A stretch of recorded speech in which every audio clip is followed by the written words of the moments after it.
The lady from Indiana is recognized. Thank you, Mr. Chairman. I just thank you, Special Counsel, for being here in these challenging times. And I want to tell you a few things that is interesting for me.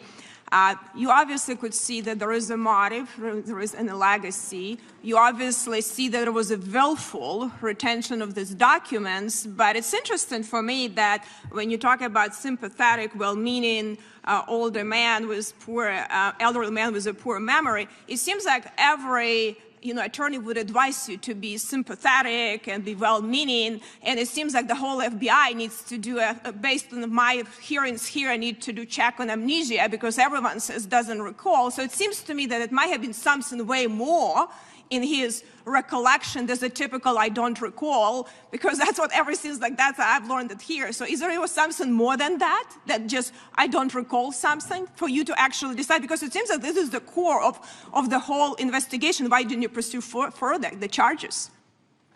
Congresswoman, my judgment as to how a jury would likely perceive and receive and consider evidence relating to all the evidence that would be put in by both the government and the defense at trial, it was based on a number of different sources, from documents, including various recordings, some of them from the 2016-2017 timeframe, some from our interview with the president in October of 2023. I think what you're asking about specifically is how the president presented himself during his interview in October of last year. And of course, I did take into account not just the words from the cold record of the transcript, but the entire manner in living color, in real time, of how the president presented himself during his interview. Hopefully he didn't outsmart you and all of us. But before I yield, I just wanted to actually just comment on something, Mr. Raskin mentioned about, us not remembering communists. I actually grew up under communists, and I have a very good recollection what it is. And unfortunately, Terrence I on the rise, on the march, which he said, unfortunately, they've been emboldened by, President Obama, now by President Biden too. And unfortunately, our government and Department of Justice is really now resembles, a tyrannical government. It's sad for me to see that, but I'm going, and with a really double standard what we have there. Based on the facts and anticipation of defenses presented in your report, could a reasonable juror have voted to convict? As I said in the report, some reasonable jurors may have reached the inferences that the government would present in its case in chief at trial. So a reasonable juror could have voted to convict based on the facts that you presented? Correct. Mr. Hur, what did that ghostwriter do with the information Joe Biden shared with him on his laptop? What did he do after you were named special counsel? Chairman, if you're referring to the audio recordings that Mr. Zwanitzer created of his conversations with exactly Mr. Biden, what I'm referring to. He slid, if I remember correctly, he slid those files into his recycle bin on his computer. Tried to destroy the evidence, didn't he? He slid them into his recycle bin. The very guy who was helping Joe Biden get the... Do you mean like destroyed evidence? Is that what you mean? Did a thorough, independent investigation. We identified evidence that the president willfully retained classified materials after the end of his vice presidency when he was a private citizen. This evidence included an audio-recorded conversation during which Mr. Biden told his ghostwriter that he had, quote, just found all the classified stuff downstairs, end quote. When Mr. Biden said this, he was a private citizen speaking to his ghostwriter in his private rental home in Virginia. Middle MAGA. That's a little taste of how it started today. Robert Hur testified in front of Congress. Robert Hur appeared to testify about President Joe Biden's handling of classified documents. The appearance was part of a larger inquiry into the issue, which has also involved comparisons. This whole process is political. It really became a comparison between Joe Biden, and this went back to when he was vice president. They even went back to when he was a senator, but those documents, it is not clear that those were classified. So it's really about the Obama era, and they went back to that, and they're basically comparing him as a vice president to Donald Trump's handling of classified materials. Politics were flying, and it's important to note that when politics fly, the truth is hard to find. Let's start with what's going on and what's the definition of classified. That's what this is about. The document, and I'm taking this from Robert Hur's actual report that was released in February. The report does define what's classified. It's a murky definition. It says if it's unauthorized disclosure could reasonably be expected to cause identifiable or describable damage to the national security. How vague is that? What am I supposed to do with that information? That's what the definition of classified is. That means that will be my takeaway from all of this. It's really about the deep state and administrative power. The classified document is any document that it's unauthorized disclosure. The only person that has authorized over these documents, because we're talking about military plans, that's commander in chief. The legislative branch, judicial branch cannot override the power of the president on these documents. So that applies to Trump. It didn't apply to Biden, but it does apply to my takeaway here. Military plans, weapon systems, operations, foreign government information, and intelligence activities, including covert actions and intelligence sources, methods, and cryptology. The report also talked about markings like confidential that are very murky. That's ambiguous. That's not necessarily fitting the definition of classified, which is murky by itself. Let's take a look at the timeline of what happened here. The timeline of the document, and then we're going to play clips from the hearing. Robert Hur is the special prosecutor, and this is the timeline that I went through and took some dates out and put it on. Then I put some dates that weren't in the report on there just so you could see the picture.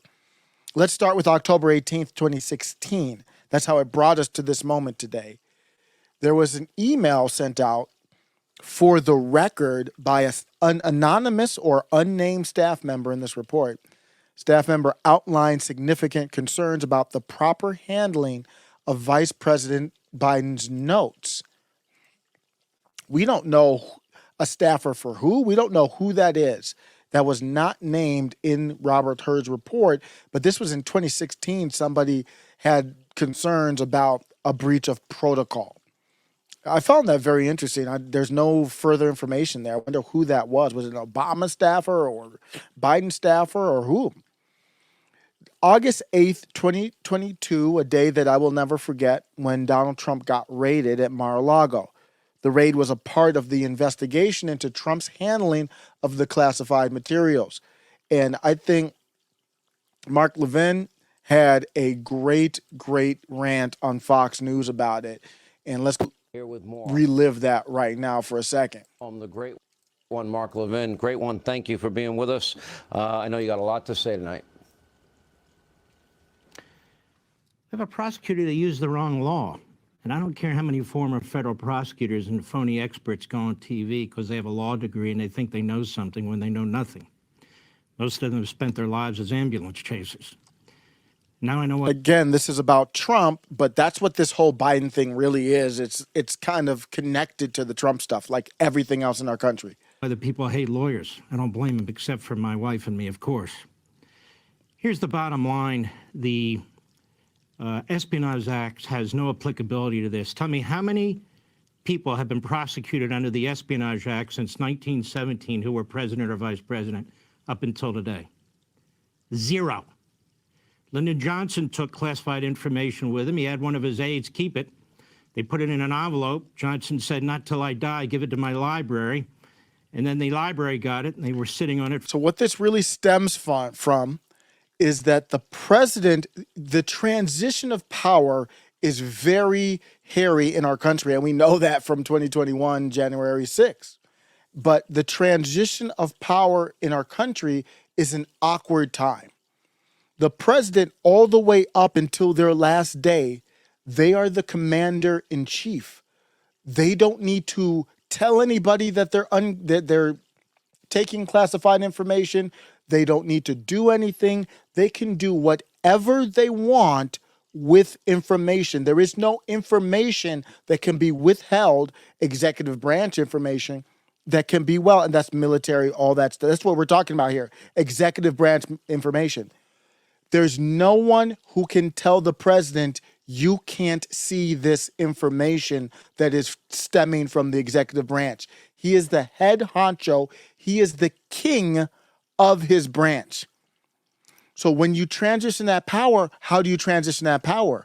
Because on the last day of work, he's still the king.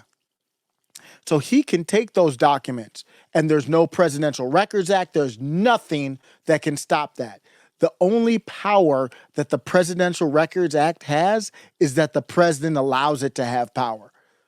So what I'm saying here is Obama, when he was president over Joe Biden, Obama could have on that day, he doesn't have to tell anybody. He doesn't, I know there is a process there to work with the National Archives, and the Presidential Act does have some guidance in there.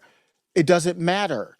There's no legislation that can override the commander-in-chief's power over the executive branch. So he doesn't have to tell anyone. He can just take the papers or whatever it is and leave with it.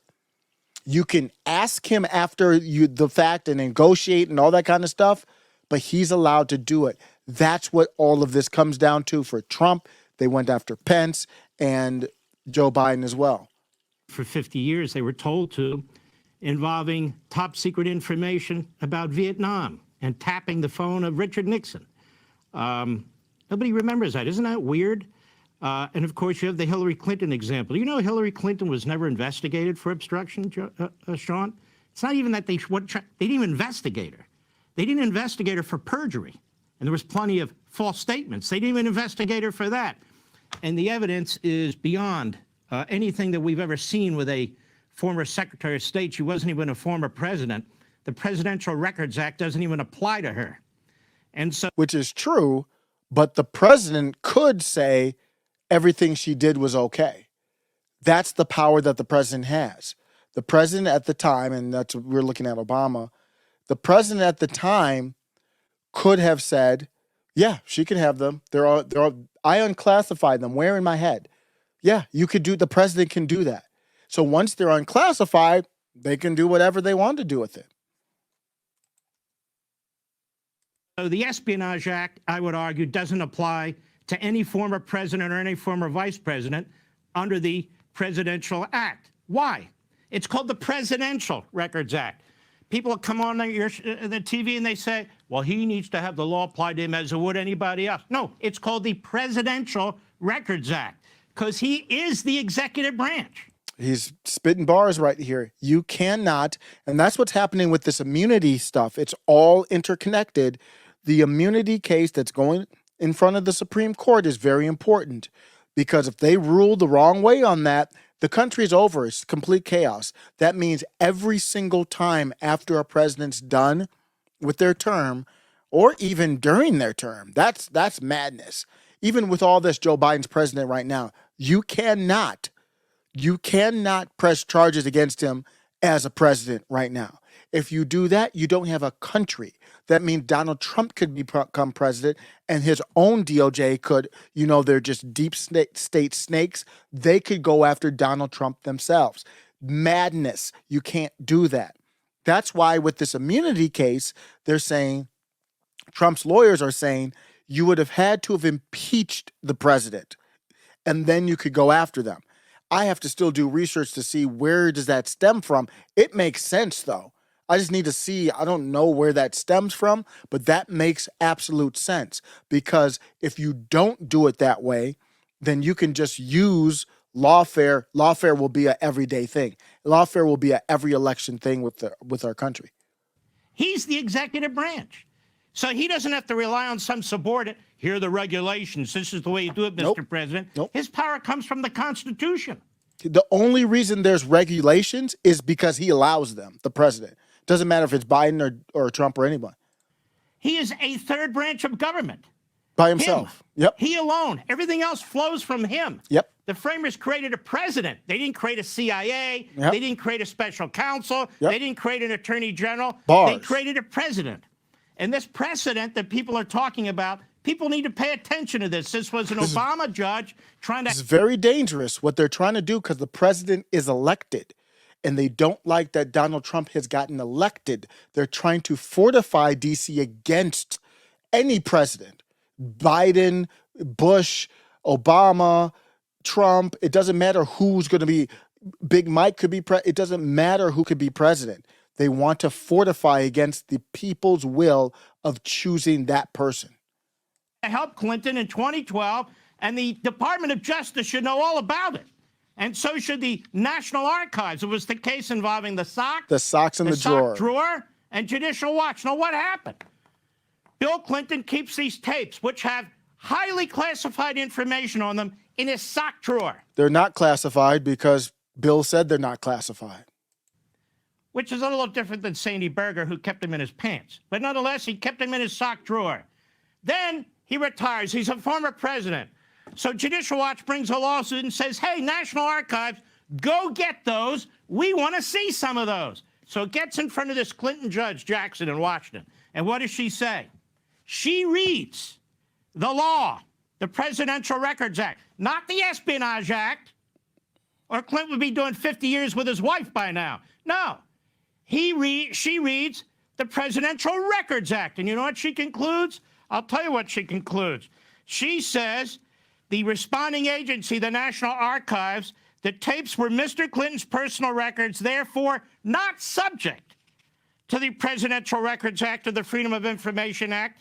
The government's position was that Congress had decided the president, and the president alone decides what is president. Congress doesn't even decide that. I mean, that's just redundant. Congress cannot interfere with the executive branch.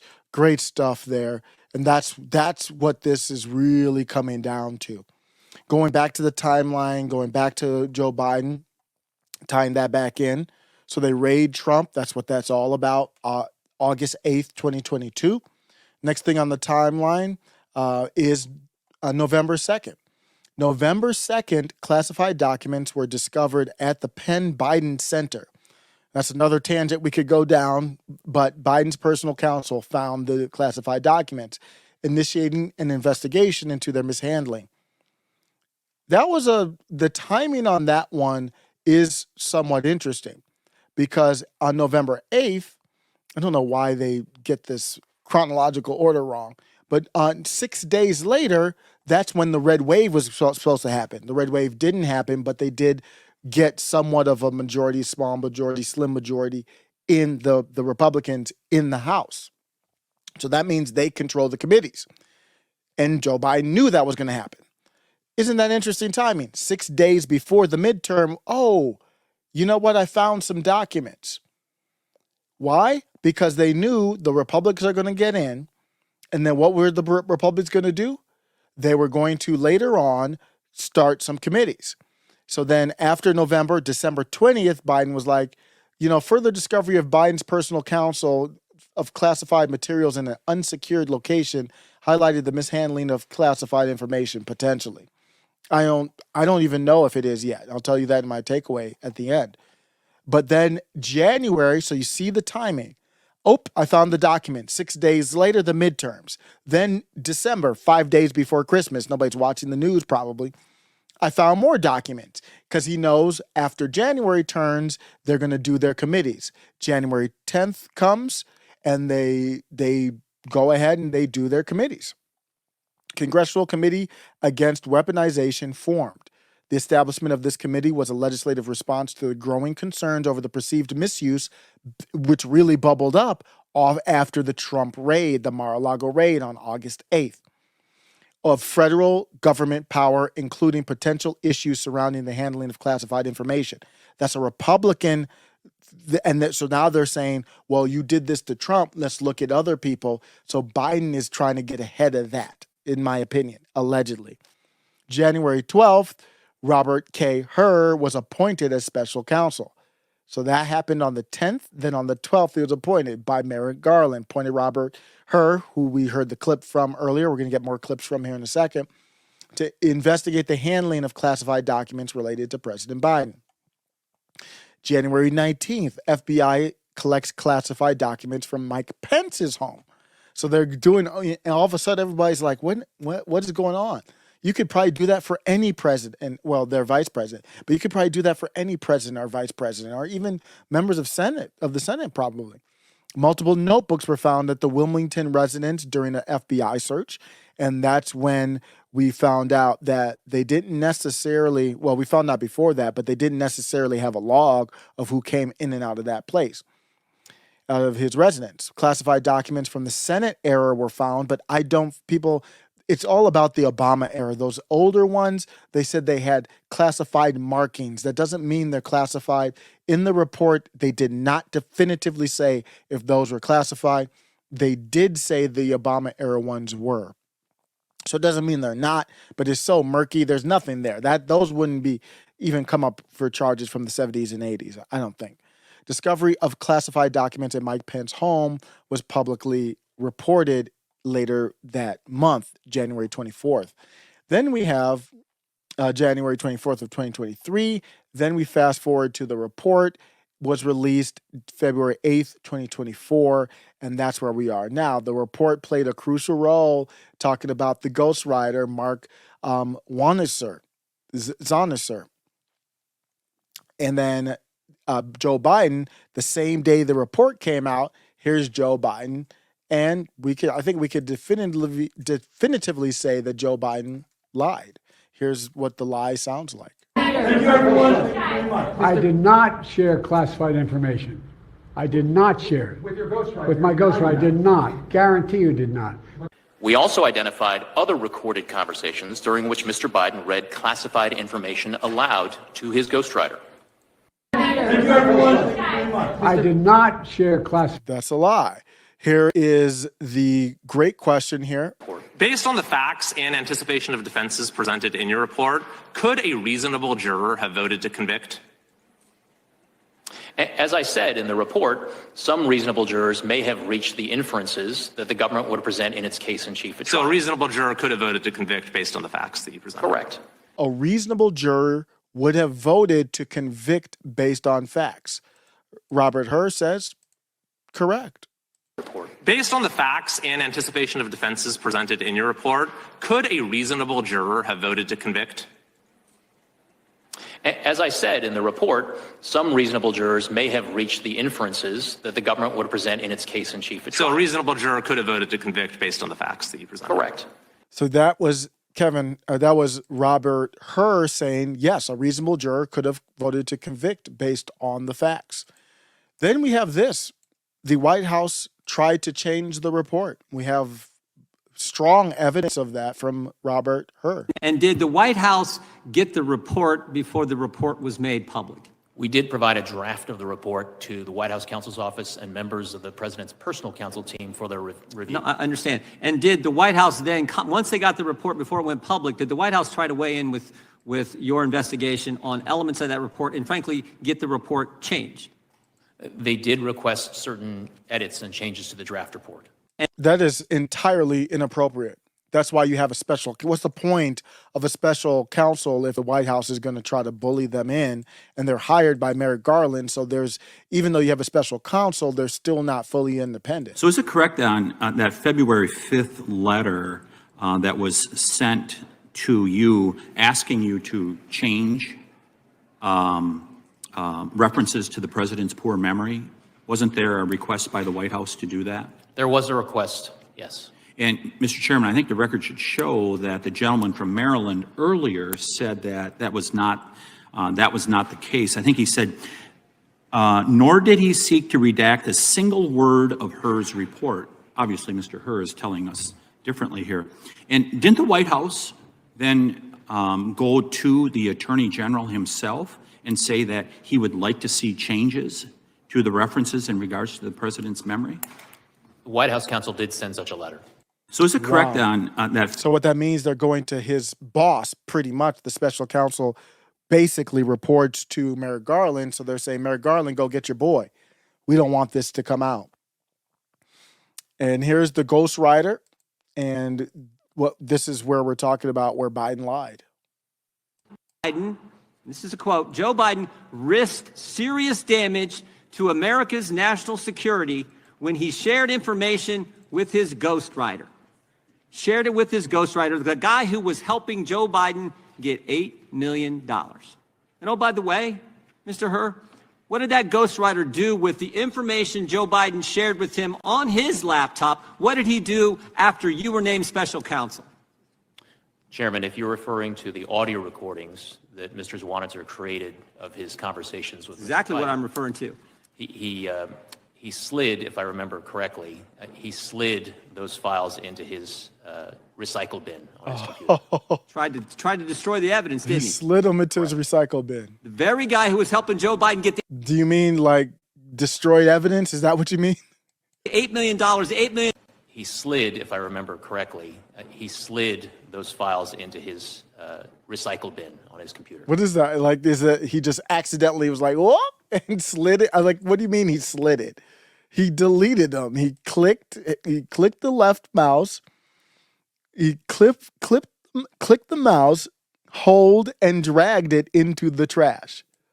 He slid, if I remember correctly, he slid those files into his recycle bin on his These people are goofy.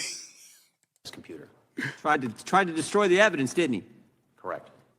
The very guy who was helping Joe Biden get the $8 million, $8 million Joe Biden had used, the motive for Joe Biden to disclose classified information, to retain classified information, which he definitely knew was against the law.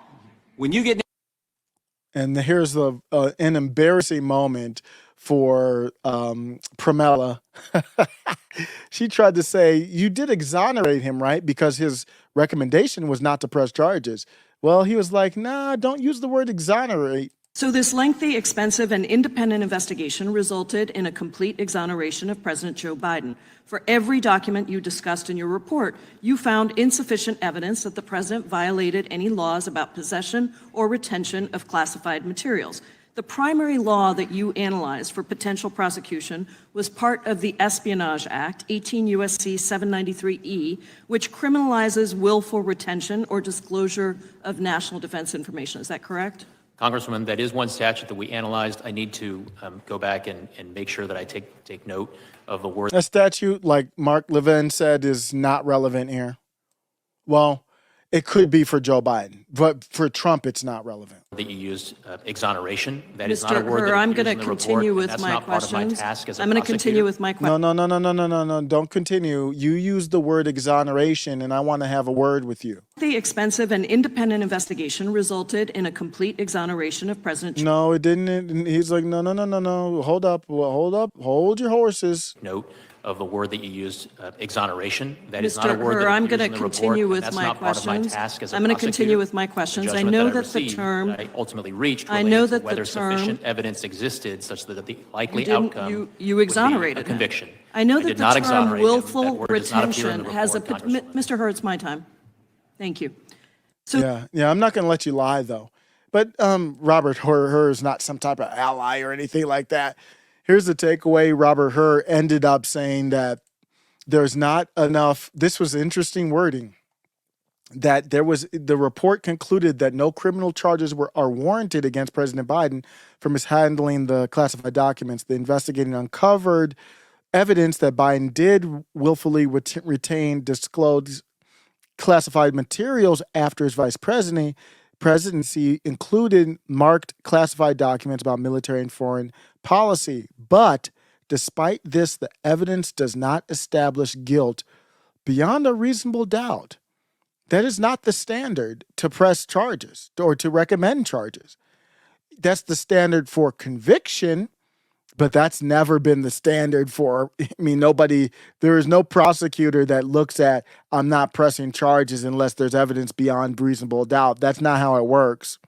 It's really basically, is it possible that a jury could find? And you saw the clip. That's why they asked him that. I forget, was it Keeley? Was it Kevin Keeley?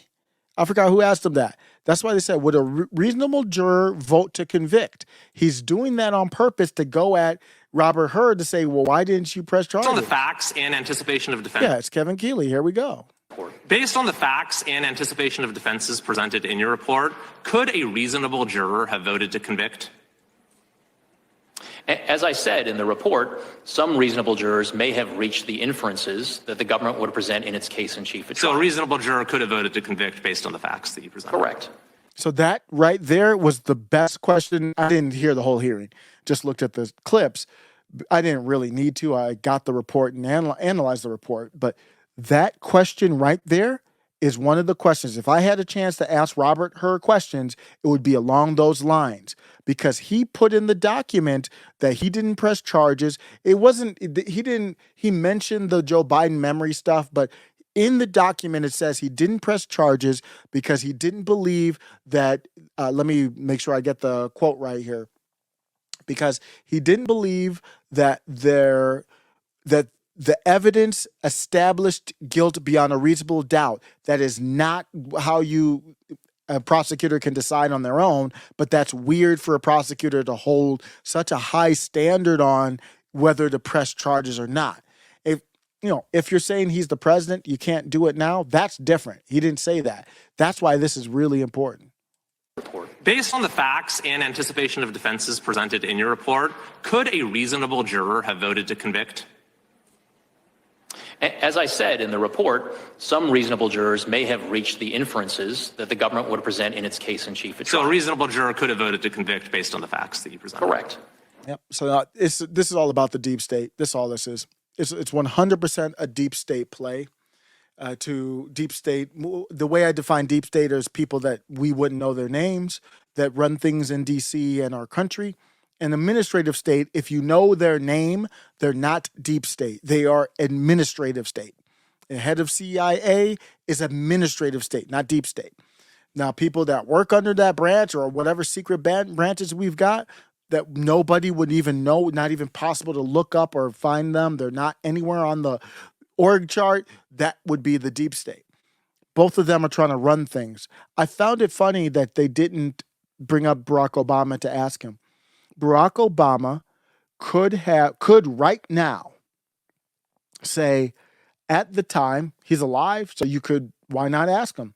If he wasn't alive, if Barack Obama wasn't alive, then I don't know what you could do. But let's say Barack Obama is alive. You could ask him point blank, did you declassify the stuff that Joe Biden had? And Obama could say, yep, I did declassify it in my head before I left office. And so everything Joe Biden got from me, at least, was okay. He could do that, and it would have been a wrap. I mean, I'm not a lawyer, but that's how I interpret that. Of course it would be a wrap. How could you press charges if the executive said, I declassified them? And how do you do it? You can do it in your head. And if you don't think that's true, then they can go after Trump, because that's the same case I made after Trump. So be careful what you wish for. Middle MAGA.